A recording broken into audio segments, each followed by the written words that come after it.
ਤਾਂ ਸੱਚੀ ਗੱਲ ਆ ਕਿ ਮਹਿਸੂਸ ਬੜਾ ਹੋਇਆ ਵੀ ਅਸੀਂ ਕਿੱਧਰ ਨੂੰ ਤੁਰ ਪਏ। ਅਸਲੀ ਜਿਹੜੇ ਇਸ਼ੂ ਸੀ ਅਸੀਂ ਉਹ ਕਿੱਧਰ ਨੂੰ ਲੈ ਗਏ, ਕਿਉਂਕਿ ਕੋਵਿਡ ਦਾ ਸਮਾਂ ਪੰਜਾਬ ਬੜੇ ਡਿਫਿਕਲਟ ਔਰ ਹਿੰਦੁਸਤਾਨ ਬੜੇ ਡਿਫਿਕਲਟ ਦੌਰ ਚੋਂ ਗੁਜ਼ਰ ਰਿਹਾ ਤੇ ਉਸ ਦੌਰ ਦੇ ਵਿੱਚ ਇੱਕ ਚੀਫ ਮਿਨਿਸਟਰ ਆਪਣੇ ਪੋਲੀਟੀਕਲ ਸੈਕਟਰੀ ਰਾਹੀਂ ਇੱਕ ਐਮਐਲਏ ਨੂੰ ਇਹ ਸੁਨੇਹਾ ਦੇ ਰਿਹਾ ਭਈ ਤੂੰ ਤਿਆਰ ਹੋ ਜਾ, ਤੈਨੂੰ ਠੋਕਣਾ। ਮੈਂ ਕਿਹਾ ਫਿਰ ਤੂੰ ਇੱਕ ਮੇਰਾ ਸੁਨੇਹਾ ਦੇ ਸਕਦਾ? ਮੈਂ ਕਿਹਾ ਜੇ ਸੱਚ ਬੋਲਣ ਦੀ ਇਹ ਸਜ਼ਾ ਆ ਨਾ, ਜੇ ਅਸੀਂ ਬੇਅਦਬੀਆਂ ਦੀ ਕੋਈ ਗੱਲ ਕੀਤੀ ਆ, ਜੇ ਪਾਵਰ ਪਰਚੇਜ਼ ਐਗਰੀਮੈਂਟਸ ਦੀ ਰਿਵਿਊ ਕਰਨ ਦੀ ਗੱਲ ਕੀਤੀ ਆ, ਜੇ ਮਾਈਨਿੰਗ ਦੀ ਗੱਲ ਕੀਤੀ ਆ, ਜੇ ਐਕਸਾਈਜ਼ ਦੀ ਗੱਲ ਕੀਤੀ ਆ, ਤੇ ਉਹ ਕਾਹਦੇ ਲਈ ਕੀਤੀ ਆ? ਉਹ ਇਸ ਕਰਕੇ ਕੀਤੀ ਆ ਵੀ ਪੰਜਾਬ ਦੀ ਇਕਨੋਮੀ ਠੀਕ ਹੋ ਜਾਵੇ, ਪੰਜਾਬ ਦਾ ਸੋਸ਼ਲ ਕਲਚਰ ਠੀਕ ਹੋ ਜਾਵੇ। ਪੰਜਾਬ ਬੇਸਿਕਲੀ ਜਿਹੜਾ ਕਿਤੇ ਨਾ ਕਿਤੇ ਗੁਰੂਆਂ ਪੀਰਾਂ ਦੀ ਧਰਤੀ ਆ, ਉਹ ਕਿਸੇ ਵੀ ਧਰਮ ਨਾਲ ਕੋਈ ਵਿਤਕਰਾ ਹੁੰਦਾ, ਕਿਸੇ ਵੀ ਜਾਤ ਨਾਲ ਕੋਈ ਵਿਤਕਰਾ ਹੁੰਦਾ, ਕਿਉਂਕਿ ਸਾਡੀ ਫਿਲਾਸਫੀ ਉਹ ਆ। ਅਸੀਂ ਕੰਮ ਤਾਂ ਉਹਦੇ ਤੇ ਕਰਨਾ ਸੀ, ਕਿਉਂਕਿ 2 ਸਾਲ ਪਹਿਲਾਂ ਤੁਹਾਨੂੰ ਸਾਰਿਆਂ ਨੂੰ ਪਤਾ ਮੈਂ ਚਿੱਠੀ ਲਿਖੀ ਸੀ, ਤੇ ਲੇਕਿਨ ਜੇ ਉਹਦੀ ਕਿਹੜਿਆ, ਮੈਂ ਕਿਹਾ ਜਿੱਥੇ ਮਰਜੀ ਜਦੋਂ ਮਰਜੀ ਮੈਂ ਰੈਡੀ ਆ, ਮੈਂ ਬਿਲਕੁਲ ਤਿਆਰ ਆ ਇਸ ਕੰਮ ਲਈ। ਸਰਕਾਰ ਨੇ ਜੋ ਕਰਨਾ ਉਹ ਕਰ ਲਵੇ, ਕਿਉਂਕਿ ਮੈਨੂੰ ਨਹੀਂ ਸੀ ਪਤਾ ਵੀ ਅਸਲੀ ਗੱਲ ਆ ਇਹ ਪੋਲਿਟਿਕਸ ਜਿਹੜੀ ਉਹ ਇੰਨੀ ਮਾੜੀ ਹੁੰਦੀ ਆ। ਔਰ ਪੜ੍ਹਨਾ ਵੀ ਆਉਂਦਾ, ਲਿਖਣਾ ਵੀ ਆਉਂਦਾ ਤੇ ਸਮਝਣਾ ਵੀ ਆਉਂਦਾ। ਅਸਲੀਅਤ ਇਹ ਆ ਵੀ ਇਹ ਲੋਕੀ ਪਹਿਲਾਂ ਤੁਹਾਡੇ ਤੇ ਆਸਾਨ ਕਰਦੇ ਆ। ਮੈਂ ਨਹੀਂ ਕਹਿੰਦਾ ਮੈਨੂੰ ਸਰਦਾਰ ਸੁਖਬੀਰ ਸਿੰਘ ਬਾਦਲ ਲੈ ਕੇ ਆਏ ਸੀ ਪੋਲਿਟਿਕਸ ਦੇ ਵਿੱਚ, ਮੈਂ ਨਹੀਂ ਆਉਂਦਾ ਸੀ, ਲੇਕਿਨ ਇੰਨਾ ਆਸਾਨ ਤਾਂ ਨਹੀਂ ਨਾ ਵੀ ਹੁਣ ਅਸੀਂ ਪੰਜਾਬ ਲੁੱਟਦਾ ਹੋਇਆ ਦੇਖ ਲਈਏ। ਮੈਂ ਕਦੀ ਕਿਸੇ ਪੋਲੀਟੀਕਲ ਪਾਰਟੀ ਨੂੰ ਅੱਜ ਤੱਕ ਮਾੜਾ ਨਹੀਂ ਕਿਹਾ, ਕਿਉਂਕਿ ਪੋਲੀਟੀਕਲ ਪਾਰਟੀਆਂ ਨਹੀਂ ਮਾੜੀਆਂ, ਉਹਨੂੰ ਚਲਾਉਣ ਵਾਲੇ ਲੋਕ ਮਾੜੇ ਆ। ਉਹਨੂੰ ਚਲਾਉਣ ਵਾਲੇ ਲੋਕਾਂ ਨੇ ਧੰਦਾ ਬਣਾ ਲਿਆ ਤੇ ਉਸ ਡੈਮੋਕ੍ਰੇਸੀ ਨੂੰ ਬਚਾਉਣ ਦੀ ਜ਼ਰੂਰਤ ਹੈ। ਤੇ ਜੇ ਉਸ ਡੈਮੋਕ੍ਰੇਸੀ ਨੂੰ ਨਾ ਬਚਾਵਾਂਗੇ ਤਾਂ ਫਿਰ ਆਉਣ ਵਾਲਾ ਸਮਾਂ ਜਿਹੜਾ ਉਹ ਸਾਡੇ ਲਈ ਬਹੁਤਾ ਚੰਗਾ ਨਹੀਂ। ਜੇ ਸੂਬੇ ਦੇ ਵਿੱਚੋਂ ਹਰ 10ਵੀਂ ਜਾਂ +2 ਪਾਸ ਕਰਕੇ ਬੱਚਾ ਬਾਹਰ ਜਾਣ ਨੂੰ ਤਿਆਰ ਆ, ਉਹ ਕਹਿੰਦਾ ਅਸੀਂ ਡਿਗਰੀ ਨਹੀਂ ਕਰਨੀ, ਸਾਨੂੰ ਆਈਲੈਟਸ ਕਰਾ ਦਿਓ। ਹਰ ਬਿਜ਼ਨਸਮੈਨ ਭੱਜਣ ਨੂੰ ਤਿਆਰ ਆ, ਹਰ ਉਹ ਇਨਸਾਨ ਇੱਥੋਂ ਜਾਣ ਨੂੰ ਤਿਆਰ ਆ ਜਿਹੜੇ ਅਸੀਂ ਪੰਜਾਬ ਦੀ ਗੱਲ ਕਰਦੇ ਆ। ਕਿਉਂਕਿ ਮੈਂ ਤਾਂ ਹਿੰਦੁਸਤਾਨ ਦੀ 10 ਸਾਲ ਕਪਤਾਨੀ ਕਰ ਲਈ, ਤੇ ਜਦੋਂ ਤੁਹਾਡੇ ਹੱਥ 'ਚ ਝੰਡਾ ਹੁੰਦਾ ਸੀ ਨਾ, ਤੇ ਤੁਸੀਂ ਮਾਣ ਮਹਿਸੂਸ ਕਰਦੇ ਸੀ ਵੀ ਅਸੀਂ ਹਿੰਦੁਸਤਾਨ ਨੂੰ ਰਿਪਰੈਜ਼ੈਂਟ ਕਰਦੇ ਆ। ਤੇ ਮੈਂ ਕਈ ਵਾਰੀ ਉਹ ਐਥਲੀਟ ਰੋਂਦੇ ਵੀ ਦੇਖੇ, ਉਹ ਉਹਨਾਂ ਦੀ ਫੀਲਿੰਗ ਆ, ਉਹ ਆਪਣੇ ਕੰਟਰੀ ਦਾ ਜਦੋਂ ਝੰਡਾ ਲੈ ਕੇ ਅੱਗੇ ਵਧਦੇ ਆ। ਤੇ ਇਹ ਮੇਰੇ ਵਰਗੇ ਨਾਲ ਜੇ ਇਦਾਂ ਦਾ ਇਹ, ਕਿਉਂਕਿ ਹਰ ਬੰਦੇ ਦੀ ਬਾਹ ਮਰੋੜਦੇ ਆ, ਹਰ ਬੰਦੇ ਨੂੰ ਇਹਨਾਂ ਏਜੰਸੀਆਂ ਦੇ ਥਰੂ ਇਹ ਕਹਿੰਦੇ ਆ ਕਿ ਹਾਂ ਵੀ ਆ ਜਾ ਤੇਰੀ ਹੁਣ ਬਾਹ ਮਰੋੜੀਏ। ਕੈਪਟਨ ਸਾਹਿਬ ਆਪਾਂ ਪੁੱਠੇ ਰਾਹ ਪੈ ਗਏ ਆ, ਆਪਾਂ ਇਹ ਬਾਹ ਮਰੋੜ ਵਾਲੀ ਰਾਜਨੀਤੀ ਛੱਡੀਏ। ਸਮਾਂ ਕਿਸੇ ਦਾ ਨਹੀਂ ਬਚਦਾ ਹੁੰਦਾ, ਸਮਾਂ ਮੁਗਲਾਂ ਦਾ ਨਹੀਂ ਬਚਿਆ, ਮੰਗੋਲੀਅਨ ਦਾ ਨਹੀਂ ਬਚਿਆ, ਗੋਰਿਆਂ ਦਾ ਨਹੀਂ ਬਚਿਆ। ਇੱਥੇ ਬਹੁਤ ਆਏ ਆ, ਇੱਥੇ ਬਹੁਤਿਆਂ ਨੇ ਆਉਣਾ। ਜਿਹੜਾ ਸੂਰਜ ਚੜ੍ਹਦਾ ਹੁੰਦਾ ਨਾ, ਉਹ ਢਲਦਾ ਵੀ ਹੁੰਦਾ। ਔਰ ਜਿਹੜੀ ਜਿੰਨੀਆਂ ਏਜੰਸੀਜ਼ ਹੈਗੀਆਂ, ਕਿਉਂਕਿ ਸਰਕਾਰਾਂ ਤਾਂ ਆਉਂਦੀਆਂ ਜਾਂਦੀਆਂ ਰਹਿੰਦੀਆਂ, ਤੇ ਅਫਸਰ ਉਹ ਆਵੇ ਜਿਹੜਾ ਸਾਫ਼ ਸੁਥਰਾ ਹੋਵੇ, ਜਿਹਦੀਆਂ ਲੱਤਾਂ ਭਾਰ ਚੱਲਦੀਆਂ ਹੋਣ, ਉਹ ਮੇਰੇ ਵੱਲ ਆ ਜਾਵੇ, ਜਦੋਂ ਮਰਜੀ ਆ ਜਾਵੇ, ਜਾਂ ਮੈਨੂੰ ਕਾਲ ਕਰ ਲਵੇ, ਮੈਂ ਚਲੇ ਜਾਣਾ ਉੱਥੇ।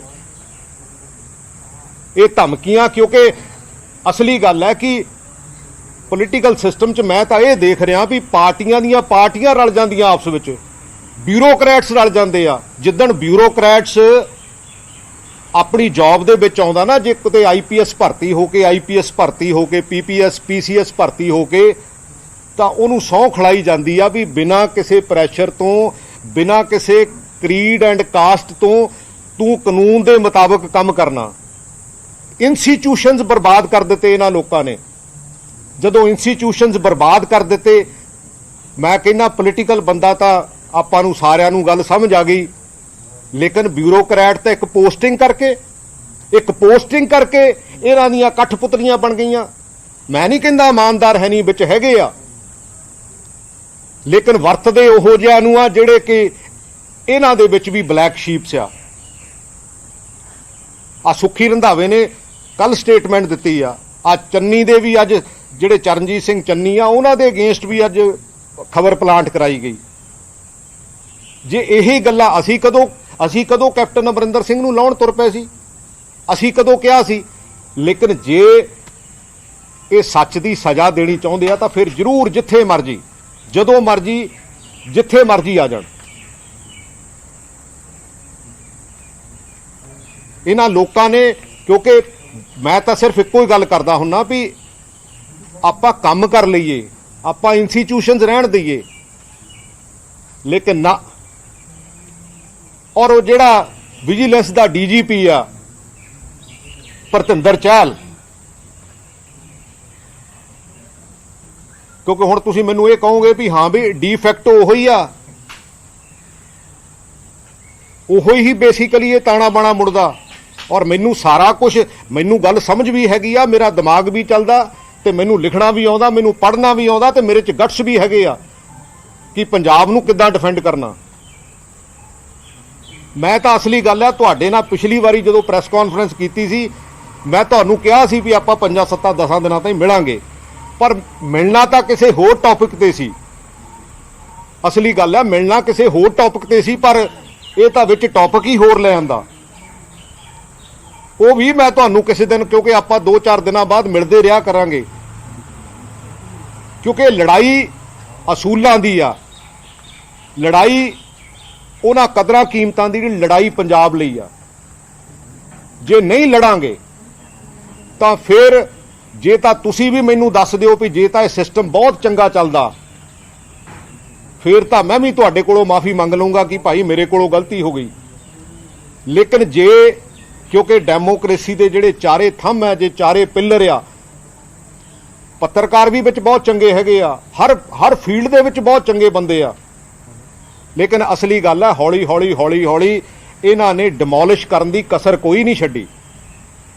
किन्ने पैसे चाहिए आ बंदे नूं जिंदगी जीण लई? मैनूं लगदा सानूं ये नहीं पता लग सकिया अज तक भी सानूं जिंदगी जीण लई पैसे किन्ने चाहिए आ। आह कोविड वर्गी महामारी दे विच इहो जिहे बंदे चले गए जिन्हां बारे कदी सोचिया नहीं सीगा, जिन्हां बारे महसूस करदे आ, लेकिन महसूस बड़ा होया मैनूं। मैं 1-2 दिन तो सच्ची गल है इन्ना अपसैट रहा, मैं कहा यार आह दिन मेरे वर्गे नूं देखने पैणगे, आह दिन मेरे वर्गे बंदे नूं, क्योंकि कदी प्रोटोकॉल तो बाहर नहीं गया, कदी कोशिश की आ भी हाँ भी सिस्टम दे विच रह के जिन्ना क भी सुधार कर सकते, क्योंकि मैं ये नहीं कहता कि असी सारिਆਂ ਨੂੰ सुधार कर सकते हैं। Let us make a team, let us make a Punjab moving. ये लोगों की कचहरी आ, लोगों को बदलना पऊगा, सोच बदलनी पऊगी। पिंडां दे पिंड इन्हां लोगों ने धड़ियां च वंड के रख दिते ते आप शाम नूं इकट्ठे ही आ। आप जदों किते भी सिस्टम च उलझण आउंदी आ, जदों तीजा बंदा कोई कहण दी जुरत करदा, उदों फिर उहनूं सारे जणे इकट्ठे होके पैंदे आ। नवजोत सिंह सिद्धू जे 2 साल पहलां जे इन्हां कोल उहदे अगेंस्ट इन्ना मटीरीअल है तां फिर 2 साल भी क्यों रखिया? विजिलेंस दा एक एक्सीयन दे उत्ते 1200 करोड़ का परचा दर्ज करता। तुसीं सारे सियाणे हो, एक विजिलेंस ऑफिसर जिहड़ा सिस्टम जिहड़ा वो एक एक्सीयन ते 1200 करोड़ का परचा दर्ज करता, इहदा मतलब उहदे अगे पिछे कोई है नहींगा। फिर इहो जिहा सिस्टम तो आपां लैणा की आ?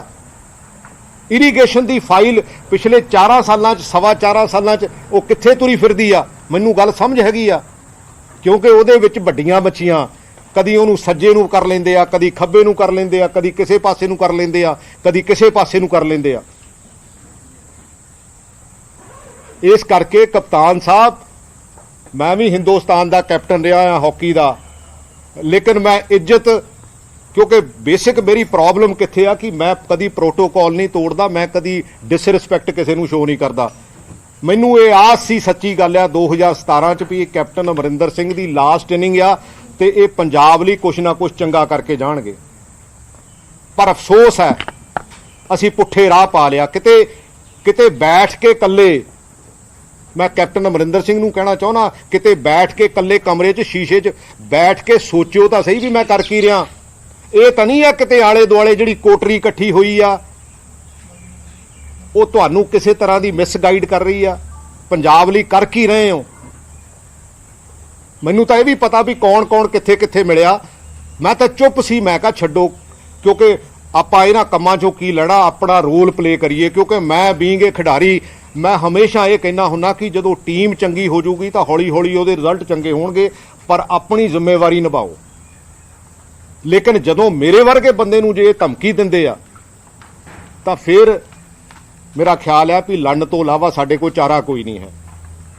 ਔਰ ਉਸ ਲੜਾਈ ਦੇ ਵਿੱਚ ਇਹ ਜਿੱਥੇ ਮਰਜ਼ੀ ਚਲੇ ਜਾਣ, ਜਿੱਦਾਂ ਮਰਜ਼ੀ ਕਰ ਲੈਣ, and I am very open.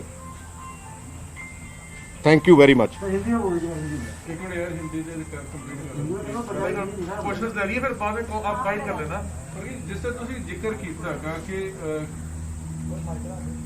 ਤੁਸੀਂ ਨਿਸ਼ਾਨੇ ਤੇ ਆ ਗਏ, ਨਵਜੋਤ ਸਿੰਘ ਸਿੱਧੂ ਦੇ ਨਿਸ਼ਾਨੇ ਤੇ ਆ ਗਿਆ, ਚਰਨਜੀਤ ਸਿੰਘ ਚੰਨੀ ਨਿਸ਼ਾਨੇ ਤੇ ਆ ਗਏ, ਔਰ ਕੱਲ ਇਹ ਵੀ ਛਪ ਪਿਆ ਸੀ ਕਿ ਸੁਖਜਿੰਦਰ ਸਿੰਘ ਰੰਧਾਵਾ ਦੇ ਵੀ ਗੈਂਗਸਟਰਾਂ ਦੇ ਨਾਲ ਸੰਬੰਧਾਂ ਨੂੰ ਲੈ ਕੇ ਵੀ ਚੁੱਪ-ਚੁਪੀਤੇ ਤੇ ਪੜਤਾਲ ਕੀਤੀ ਹੈ।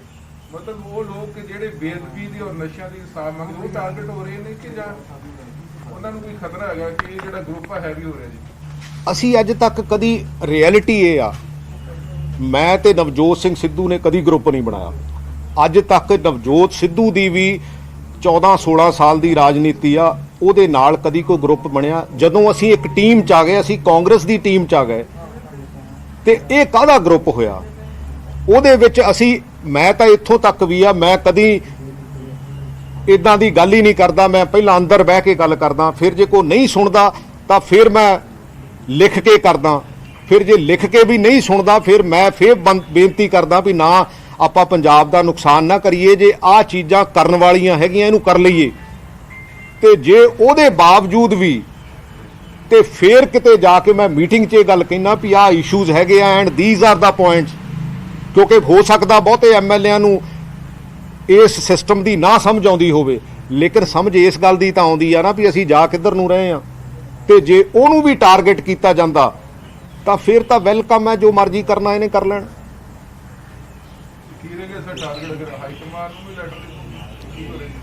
ਨਹੀਂ, ਹਾਈ ਕਮਾਂਡ ਨੂੰ ਤਾਂ ਮੈਨੂੰ ਲੱਗਦਾ ਗੱਲ ਪਤਾ ਲੱਗ ਹੀ ਗਈ ਹੋਣੀ ਆ ਜਾਂ ਲੱਗ ਜਾਊਗੀ।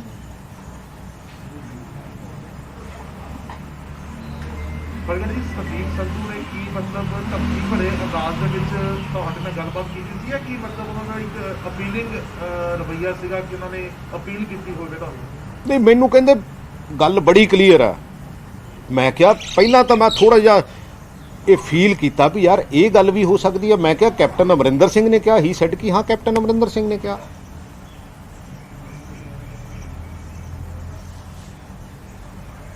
ਪ੍ਰਗਟ ਜੀ, ਕੀ ਲੱਗਦਾ ਜਿਸ ਤਰੀਕੇ ਦੇ ਨਾਲ ਜੋ ਮੀਟਿੰਗਾਂ ਦਾ ਦੌਰ ਸ਼ੁਰੂ ਹੋਇਆ, ਇਹ ਵੀ ਕਿਹਾ ਜਾ ਰਿਹਾ ਕਿ ਪ੍ਰਗਟ ਸਿੰਘ ਹੁਣੀ ਹੀ ਸਾਰੀਆਂ ਮੀਟਿੰਗਾਂ ਜਿਹੜੀਆਂ ਹੈਗੀਆਂ ਉਹ ਕਰਵਾ ਰਹੇ ਨੇ, ਇਕੱਠੇ ਸਭ ਨੂੰ ਕਰ ਰਹੇ ਨੇ, ਨਵਜੋਤ ਸਿੰਘ ਸਿੱਧੂ ਦੇ ਨਾਲ ਬਣਾ ਰਹੇ ਨੇ? ਮੇਰਾ ਕੋਈ ਧੜਾ ਨਹੀਂ ਹੈ, ਮੈਂ ਕਦੀ ਧੜਾ ਨਹੀਂ ਬਣਾਇਆ।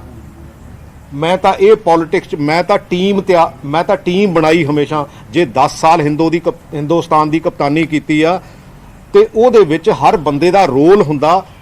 ਕਪਤਾਨ ਇਹੋ ਜਿਹਾ ਹੋਣਾ ਚਾਹੀਦਾ ਵੀ ਜਿਹਦੇ ਕੋਲ ਜਿਹੜੀ ਕਪੈਸਿਟੀ ਹੈਗੀ ਆ ਉਹਨੂੰ ਰੋਲ ਦੇ ਕੇ ਉਹਦੇ ਕੋਲੋਂ ਕੰਮ ਕਰਾਵੇ। ਤੇ ਜੇ ਇਹੀ ਕਹਿ ਦੇਣਾ ਵੀ ਇਹ ਧੜਾ ਕ੍ਰੀਏਟ ਕਰਦੇ ਆ, ਕਿਹੜਾ ਧੜਾ ਕ੍ਰੀਏਟ ਕਰਦੇ ਆ? ਜੇ ਅਸੀਂ ਮਿਲ ਲਿਆ, 4 ਮਿਨਿਸਟਰ ਮਿਲ ਗਏ, ਜੇ ਕੋਈ ਐਮਐਲਏ ਬਹਿ ਕੇ ਮਿਲ ਗਿਆ, ਅਸੀਂ ਤਾਂ ਰੋਜ਼ ਮਿਲਦਾ, ਮੈਂ ਤਾਂ ਸਾਰਿਆਂ ਨੂੰ ਮਿਲਦਾ, ਮੈਂ ਤਾਂ ਕੱਲ ਵੀ ਪਰਸੋਂ ਵੀ ਮਿਲਿਆ, ਮੈਂ ਕਦੋਂ ਕਹਿੰਦਾ ਨਹੀਂ ਮਿਲਿਆ। ਤੇ ਜੇ ਇਹ ਕੋਈ ਕ੍ਰਾਈਮ ਹੈ ਤਾਂ ਫਿਰ ਉਸ ਕ੍ਰਾਈਮ ਦੇ ਵਿੱਚ ਮੈਂ ਉਸ ਗੱਲ ਨੂੰ ਐਕਸੈਪਟ ਕਰਨ ਨੂੰ ਤਿਆਰ ਹੈਗਾ।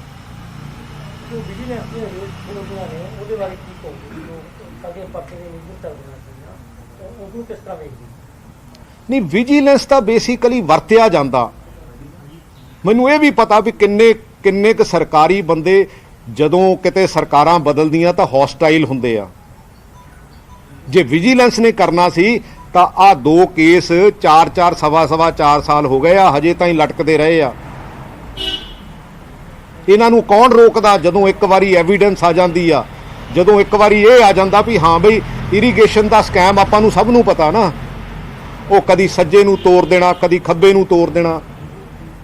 ਮੈਂ ਤਾਂ ਸੱਚੀ ਗੱਲ ਹੈ, ਮੈਂ ਜੇ ਨੌਕਰੀ ਕੀਤੀ ਆ ਨਾ, ਬਦਕਿਸਮਤੀ ਇਹ ਆ ਕਿ ਇਹ ਲੋਕੀ ਜਿਹੜੇ ਪੜ੍ਹੇ ਲਿਖੇ ਵੀ ਆ, ਮੈਂ ਨਹੀਂ ਕਹਿੰਦਾ ਬਿਊਰੋਕਰੈਟ ਚ ਇਮਾਨਦਾਰ ਨਹੀਂ ਹੈਗੇ ਆ, ਲੇਕਿਨ ਉਹਨਾਂ ਨੂੰ ਇਹੋ ਜਿਹਾ ਸਿਸਟਮ 'ਚ ਲਿਜਾ ਕੇ ਇਹੋ ਜਿਹਾ ਖੱਚ ਕੀਤਾ ਜਾਂਦਾ ਵੀ ਤਾਂ ਕਿ ਉਸ ਆਰਗੇਨਾਈਜੇਸ਼ਨ ਨੂੰ ਖਰਾਬ ਕਰ ਦਿਓ, ਖਿਲਾਰ ਦਿਓ, ਉਸ ਸਿਸਟਮ ਨੂੰ ਖਿਲਾਰ ਦਿਓ। ਉਹ ਖੜੀਏ ਯਾਰ, ਕਿੰਨੇ ਪੈਸੇ ਚਾਹੀਦੇ ਆ? ਪੈਸੇ ਬਹੁਤੇ ਨਹੀਂ ਚਾਹੀਦੇ ਜ਼ਿੰਦਗੀ ਦੇ ਵਿੱਚ। ਪ੍ਰਗਟ ਸਿੰਘ ਜੀ, ਹੁਣ ਤੱਕ ਤੁਹਾਨੂੰ ਕੌਣ ਮਿਲਣ ਆ ਚੁੱਕਿਆ ਜਾਂ ਫਿਰ ਨਵਜੋਤ ਸਿੰਘ ਸਿੱਧੂ ਨੂੰ ਦੀ ਕੀ ਕੁਝ ਧਮਕੀਆਂ ਹੁਣ ਤੱਕ ਦਿੱਤੀਆਂ ਗਈਆਂ? ਨਹੀਂ, ਮਿਲਦੇ ਤਾਂ ਅਸੀਂ ਰੋਜ਼ ਹੀ ਆ, ਇਹ ਤਾਂ ਕੋਈ ਰੌਲਾ ਹੀ ਨਹੀਂ ਹੈ ਵੀ ਅਸੀਂ ਕੋਈ ਮਿਲਦੇ ਨਹੀਂ ਹੈ, ਪਰ ਧਮਕੀਆਂ ਮੈਨੂੰ ਜ਼ਰੂਰ ਵੀਰਵਾਰ ਨੂੰ ਇਹ ਫੋਨ ਕਰਕੇ, ਔਰ ਮੈਂ 2-3 ਦਿਨ ਰਿਐਲਿਟੀ 'ਚ ਇਹ ਆ ਕਿ ਮੈਂ 2-3 ਦਿਨ ਬੜਾ ਅਪਸੈਟ ਰਿਹਾ। ਮੈਂ ਮਹਿਸੂਸ ਕੀਤਾ ਕਿ ਜੇ ਕੋਈ ਕਿਸੇ ਕਿਸਮ ਦਾ ਬੇਅਦਬੀਆਂ ਦਾ, ਜੇ ਕੋਈ ਕਿਸੇ ਕਿਸਮ ਦਾ ਸਿਸਟਮ ਦੀ ਗੱਲ ਕਰਦਾ, ਤੇ ਜੇ ਉਹਦੇ ਨਾਲ ਡੀਲ ਇਦਾਂ ਦਾ ਤੁਸੀਂ ਕਰਦੇ ਆ ਤਾਂ ਫਿਰ ਸਾਡੇ ਸਿਸਟਮ ਦੇ ਵਿੱਚ ਸੁਧਾਰ ਨਹੀਂ ਆਉਣਾ।